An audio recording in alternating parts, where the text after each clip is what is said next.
Weh, ular! Macam mana ni? Macam mana nak dekat ni? Ular weh! Weh, ular! Baru-baru ini beredar video pengemudi mobil histeris karena ada ular di bodi depan mobilnya.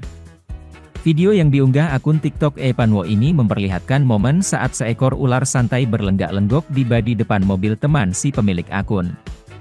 Entah dari mana datangnya, namun kehadirannya sukses bikin panik. Teriakan terus menggema sepanjang video. Meski ular itu berada di luar, namun ketegangan tetap terasa. Apalagi, ular itu perlahan merayap ke sisi kiri mobil, hingga badan panjangnya persis ada di jendela sebelah kanan.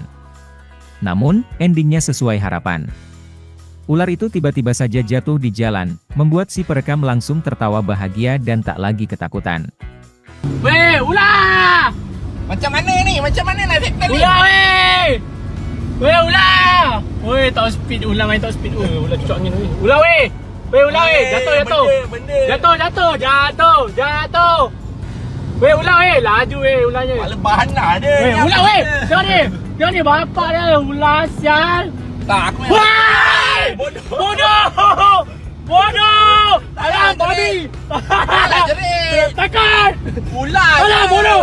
Tak payahlah takut! Bodoh! Bukan tingkat air, bukan tingkat Tak payahlah! Jangan main, bodoh! Bukan tingkat Jangan main, babi! Sabarlah, aku tinggal. Geli! Bodoh! Bodoh! Sakit bodoh! Alah, bodoh! Takut bodoh ular! Alah, kau belum kena adab kubur. Adab kubur. Alah, babi dah cakap kau macam nak masuk kubur, nak khidmat. Apa kita pergi Jepang tu hantar ular ni. Kampret ular. Ma! Tolong! Weh, nak panjang weh! Terima kasih sudah nonton. Jangan lupa like, subscribe, dan share ya.